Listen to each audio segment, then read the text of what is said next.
Greetings and welcome to the Barbra Gentry-Pugh Show. I'm happy that you could join us today, and I have as my very special guest, Karen Cheatam from Muskegon, Michigan. Hi, Barb. Hi, how are you? I'm doing well, thank you. Good. It's so good to have you here on the show today. And it's good to be here. Yes, I met Karen probably about 10 years ago. Karen was speaking at a workshop at the United Conference for Women. And as she was speaking, she was so dynamic until after the conference, I said, I got to meet that lady. And I made my way down front and introduced myself. And from that point, we've been friends. Yes, we have. And she's just been a mighty woman of God in my life. And she shared so many biblical principles and concepts that have literally helping me to begin to change my life in the area of finances and budgeting. And that's what we're going to talk about today. Karen she works with the Stewards in Action Corporation, and she's going to tell us all about the wonderful services that they provide. She provides so many services, but we want her to share a lot about budgeting and finance and meal planning and all those things that we've talked about before. So just a little bit about Karen. She's from Muskegon, Michigan. She's been married to Mr. Perry Cheatam for 46 years. Yes. They have one son, and he and his wife have 5 children. Yes.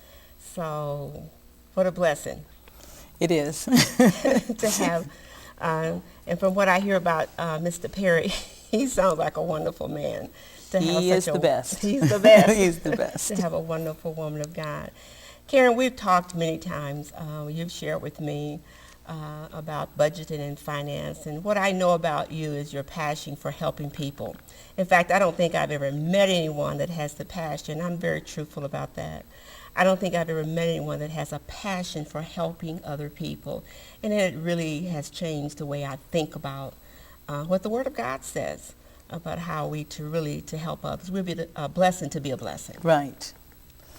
So But in order to do that, you're going to have some money, because most of the things we do requires that we spend some money to do it. And so we want to get people in a position to do what God has called them. We have to have the money in their hands so they can do it. Okay. I want you to tell us a little bit about Stewards in Action, how you came about, and all the things that you do, and then I want you to help our audience and me too with budgets. First of all, in 1980, somewhere in the 80s, I started what's called one-step budgeting, because I realized that people needed a budget, but they really didn't have budgets. Many people didn't talk about it. That wasn't something that they did. But many people were reluctant to even entertain the idea because they didn't want people to know that they had a debt problem or they were in debt. And people are very, I guess, quiet to themselves, you might call it. I won't say the other words that they just don't want people to know, but they just don't want their business in the street, per se. And so they were reluctant to do it. So what I set up is that you can do it, without even putting your name on it. You can be Zorro, you can be Batman, it didn't matter what you put on there, and they could drop it off to a friend who would drop it off at my house. And then I would give it back to that person, they'd give it back, so that there would be no way I would know who they were, and we would work budgets that way. We did that for some years, but we found out that many people didn't realize all of the services that were available to them. They didn't know where to seek information. They made decisions on whatever they heard or they thought, and they wound up doing things that really got them more into debt than they really were. So we sat down back in the 90s and talked about establishing Stewards in Action as a nonprofit organization that could help individuals with budgeting, planning, understanding how to get your house in order, which considers budgeting, planning, wills, trusts, and all of that. And then we partnered with some individuals who were willing to come in and provide the service. So all of our services are free to those who attend, and that's what we wanted to do. That's how we got started. Yeah, I love your website, and you share so much wonderful information on your website, and I just want to share with everyone your purpose. And the purpose is to offer families the area of budgeting and planning. And I want to talk about budgeting because that is one of the areas that I think if I had known 20 years ago how to properly budget and save money by doing certain things that you've talked about, I think I'd be retired by now. It's never too late to start, It's Barbara. never too late to Never start. too late to start. And you've shared some principles that just really, really is amazing. So I want you to share with our audience today all the things that you shared with me on a one-on-one level, and just how important it is to have a budget and a plan. Well, let me start with the word poverty. That's when people generally do not have what they need. And so in order to get a person from that to where they have what they need, we need to establish a plan where you look at what you have, where you are at this point, and where you want to be. So you're setting some goals and objectives, but you have a plan in order to get there. A budget is a financial plan that helps you get to meet your needs and get a step out of poverty. So the difference is that if you don't have a plan, then you won't be able to do it. The hardest part is the discipline of having the plan. So let me give you a couple of things that we thought about. First of all, education is very important because it allows us to communicate and give ideas. And so you can't help a person if you don't know how to help them or what they need. The second thing is bad habits are costly. And we'll get into that in a minute. And then unhealthy habits such as smoking, such as alcohol, no exercise, anything that affects your health, puts you in a position where you can't do your best. No time, unbalanced meals, and we spend a lot, and they will talk about that. And let's do that right now while we're at that crossroad. Let's talk about some things that affect us. If you smoke 2 packs of cigarettes a day for 40 years, that's $188,406, and that doesn't include interest. Plus, if you do it for 40 years, you may not feel really good. If you do that espresso on an average of 3.1 cups that they say the average person drinks per day or buys, that's $110,887 that you've spent over that 40-year period, and that doesn't include the interest. Let's do a can of pop at $1.25. That's $18,000. So when you look at the dynamics of it in that way, we spend a lot of money, a little at a time, but a lot of money. If we could just pull that resource of thinking and say, hey, instead of buying the pop for $1.25 a day out of the vending machine, I'll just buy some pop, but drink more water, which will make me more healthy, and save this money. So we can look at that. The other thing that keeps us in poverty is the lack of family time that promotes poverty when you don't have family time together, when you don't talk about the essence of who Jesus is and how he is to control your life and every aspect of your life such that your needs are met by him and you learn the difference between needs and wants. And you don't have that lustful desire for things that prohibit you from waiting for it to come like it should, but you buy now and you pay later maybe. And it's the maybe that gets us in trouble. Unplanned spending, where you just go to the store, and this is what we found over the course of our study over these years, is that people will go to work, get their check, and be very disciplined for a while, and then one day it's like, I am just tired of not having what I want. And they'll go and blow a check or two. And what they do is they just dig that hole right to start all over again, back to the poverty level because they've spent unwisely. The lack of investment in time promotes poverty, and the lack of investment of your money promotes poverty, not only for the current, but for future generations. Because we don't lay aside, like God says, for our children's children, so they have limited funds to go to college. You don't spend time with them, so you are not making sure that they get the education they need so that they can go to college and so they can get out and get a job. We have to establish all those disciplines, and that's what affects us. So let's talk about a couple more things. Once you start a budget, there's something I ask people to do when I first started, I didn't know this. I didn't know that people didn't pay all of their bills every month. Sometimes they'll pay Sears in January, they skip February, pay them again in March because JCPenney is in February or something. So they alternate. So when I would ask people, what do you pay for the month, and they would have to list it, Then I get their budget all together, and they come up with this card and this bill and that bill that they don't pay on a regular basis, which would just skew your budget.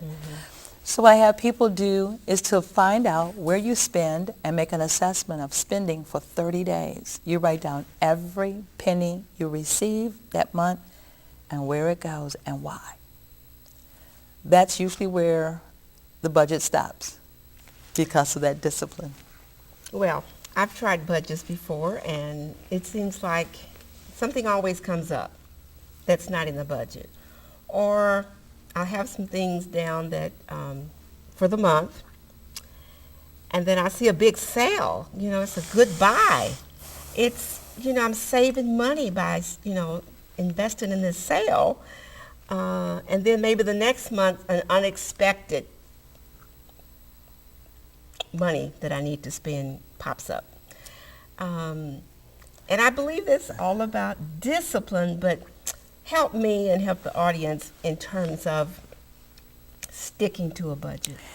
Let's look at something. We'll make up something. Okay. We're not going to say these are actual numbers. We're just going to make it up for this example. Okay. It cost the company $25 to make this dress. It looks beautiful, and they bring it on the market at $100. So they're making like $75. So you're coming in and you say $100. So people are going to buy it at $100. Some will, because they want to be the first there. They're going to do a markdown. Now it's $75. They're still making money on the dress, but it's $75. It's on sale. They mark it down to $50. They're still making money. Where's the sale? But it's a sale to me because I didn't pay the $100 and I got it for $50. So you got it for $50. Now let's talk about the $50 Out of you my purchased budget. out of your budget. Was it a need or a want?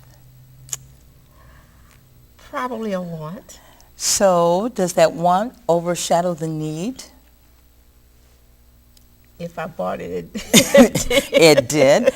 But now you've spent money that you really didn't need to spend on an item you may only wear one or two, especially if you show up at church and 3 other ladies have that dress on. You probably won't put it on again. You'll probably give it away. So now we've lost $50 because you don't have that dress anymore.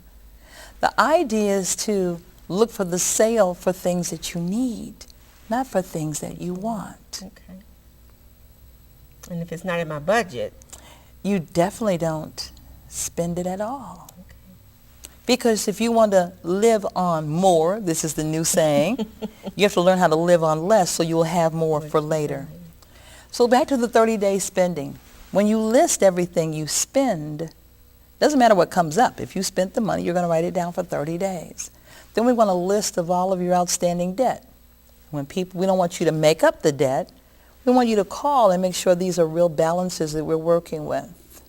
And then we'll try to establish a budget where you can live off of what you have and yet put money aside for a later time. Now, why is that so important? Well, first of all, there used to be the 3-legged stool. Back in the days, there was Medicare for your insurance, and you had your insurance for retirees, so you were safe on that side. Then we had, on the stool, we had Social Security, which was pretty good. You had a retirement where you would get a check every month in the mail until you died. And then you had your savings. So with the 3-legged stool, you were pretty good to retire. At that point, when everything was going good, I suggested each individual, each person, have at least $300,000 set aside in their savings to go along with their Social Security and their pension. Well, pensions are almost disappearing. You have the 401ks, which are not to that magnitude because once you've spent the 401k money, it's gone. You can't go back to the company to get more. Social Security is based on how much money you're earning, and for many people, they don't earn a lot, so their Social Security monthly payment is not going to be a lot. And for many people, the average that they say of individuals across the United States have less than $50,000 in a savings account at any given time. So if they have to retire, they have limited funds, but many still have debt. So we want people to understand before you retire, you need to get out of debt because you got fixed income. And if you can't make it now with variable income, You're certainly not going to make it with a fixed income. So that's the necessity of getting out of debt. The third thing is if you're in debt, you pay more. Mm-hmm. The poor pay more theory.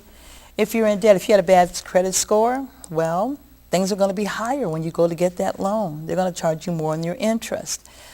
Sometimes you pay more for your insurances because that discount for a good credit score, you don't have it, so you don't get the discount. Many times it makes your utilities, when you're going to sign up for utilities and things like that, higher because your scores are low. You look at that. So that's one issue that you want to get away from. The second issue of poverty is it puts you in a position to not be able to provide for the next generation. And that next generation is really going to need all of our help because the cost of education is high and most jobs depend on education. And so we want to get them educated. Well, they got to have some money, and we need to be setting that aside for them. And the most important thing is it's not biblical to be in debt. And we've talked about that. Yes. The Bible says that if we are in debt, we become slaves to the one who we owe money to. So I'm flipping through here because I wanted to give you some information briefly. It says, the desire to please the flesh is costly. That goes to promote poverty. Daily devotion time to seek God's plan. If we don't do that, that promotes poverty. Self-centered. Failure to think about it or care about those in need, we become a slave to the system. So we are shackled without having shackles. And many times we have self-imposed poverty because we can't wait until it's time to get those things. We have to have it now. Instantaneous gratification, microwave society lives in debt because they can't wait. Well, I know it's never too late to start, but here in Michigan, there's been a lot of change in the economy that you know, without me even mentioning some of the things that have happened. What do you suggest for a young couple that have lost their home, had to go into their 401k just to make it until they could get employment? What kind of advice would you give a young couple or an older couple that those circumstances of life that happens? I think any couple, any individual, doesn't matter, either way, they need to look for the opportunities that are free to them in order to help substantiate where they are. For example, if you don't know how to cook, to prepare nutritional meals and learn how to use your coupons and discounts, to buy on sale. To invest in a freezer is a good investment. Okay. Because now when the produce is at its peak, you can buy produce from the market, slice up your strawberries and all of those kind of things and put them in the freezer. And you leave those there because you're going to use them later. With meal planning, you try to look at how your meals are going to go and buy only the things that are necessary to prepare those meals. And you say, well, that's a lot of work, but when we stop at the fast food, if you add all of those up, we are really spending a lot of money on the non-nutritional meals. Plus, by the time you get home, you've eaten them and you're still hungry. Where you could learn, sometime in Muskegon area, we have Michigan State University Extension, and what they do is they teach meal planning free. They give like 6 sessions, and so they can have free meal planning, learning how to plan a meals, for maybe the week, how to buy in bulk. One of the things people haven't considered is families going together to do meals and buying in bulk, because then you could save. So let's say you have 10 families. They all come together. They sit down and write out some menus. Everybody has a place where they all like a certain thing. You buy it in bulk. You cook it. You split this cost. And that could be a tremendous savings for families who have, children. The other thing is to look for other opportunities that are free services. We have a 211 number, and I don't know if you have that here in Detroit area, where you can call that 211 number and you can find services that are free. You can find where they have the food trucks. There's nothing wrong with that to help fill in those gaps where you need produce and fresh things to eat and breads. You can also look for other areas where you pool your resources and work with your church to try to start something where families can come together and learn how to have nutritional meals, learn how to lower costs. Here's an example of some things they can also do. We have, and all the things I'm talking about are free. If you email me, and you can call yourself anything, just email me and I'll send you information that's free. What we have is called Living on Less for automobiles. How to save on gasoline. You never buy it in the heat of the day. You buy early in the morning or in the evening because it saves money. You avoid busy traffic times because you waste a lot of gas starting and stopping. Try to keep an even speed when you're driving. Go back to this now. You don't buy it when? You try to avoid busy traffic times. What are you talking about? Buying gasoline? Buying gas. Oh, in the early morning or late evening because gasoline is it's high mass or high volume. That much? No, it's high volume. So you're putting it in and so you're losing it because of the, what is it called, the density of the mass and the volume, so that you're losing some of your gas. It's not going in the tank, it's going in the air. It's because it's hot. So you go early in the morning or late in the evening. Okay. This is from the person who does gasoline sales. Maintenance checkup. You keep your oil level, keep your wheels balanced. So these are things that's going to help you. And you learn how to drive in a circle. So if I leave home, I plan my trip. I'm going to go to work. If I'm going to shop, I go my shopping. So when I'm done, I'm back home. So if you're not on my circle, Barb, then I couldn't pick you up unless you have money for my gasoline. Just that simple. So we learned to know, not unless you have money for my gasoline, because you're not on my circle. Okay. And that's how I save on gasoline, and that's how I save money in my pocket. So going back and forth zigzag spends more money.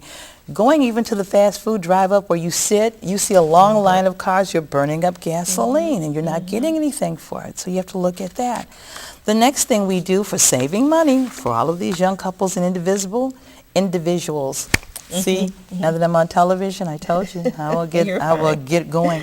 When possible, do your laundry in cold water and do it at night when it's not peak season. So if it's at the peak season or the peak of the time, with the smart meters, you kind of get more of a charge on that bill for electricity. So you do it off the off-peak time. You look for your heat thefts. If you go around your house, and especially in the winter, and you can feel cold air coming in, that means the heat is going out. So you stuff, either paper around those windows. If you can't afford to get some of that actual caulking and stuff, you do things to keep, heat in. And you learn to dress warm in your house. You don't need to wear shorts in the house in the winter. You need to put clothes on and cut the thermostat down. Clean or repaint small rooms every year or larger rooms every 2 to 3 years because dirt collects on the surface and it reduces the amount of sunlight reflection in your rooms. Really? Yes. Wow. These are just little tips. And then let's look at food savings. Plan your meals 2 weeks in advance. Make a list of the things you need and shop only there. Always eat before you go shopping. Never go shopping on an empty stomach. That's true. And remember, they rearrange the store. So when you get there, sometimes the store where you normally go and get something, it's gone. If they've moved it, that's so that you see more in the store, you buy more. Looking for it, so that's why you have a list. And if it's not on the list, you just don't buy it. And don't take your friends shopping with you. And if you can, leave the children at home because they know every commercial. And unless you've got the patience of Job, they will worry all of your nerves about singing all of the cornflakes. And then set a limit. Instead of going in the store with your whole check, I'm only going to spend $50, so only take $50 in there. They don't take a credit card then.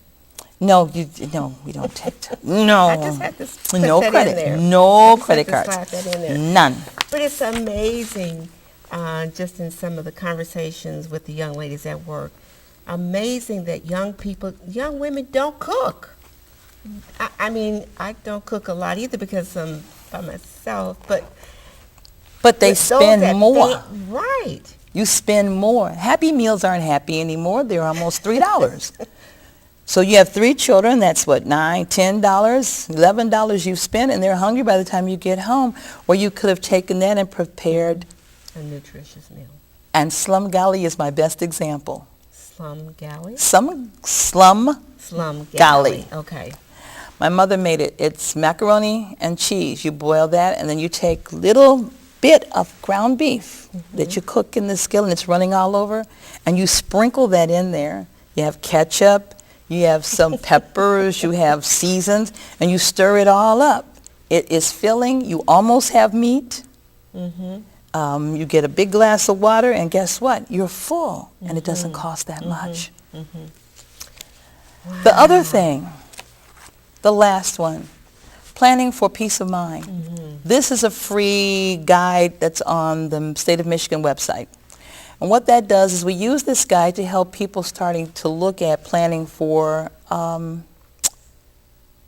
well, let's put it this way, planning for your illness and planning for your homegoing.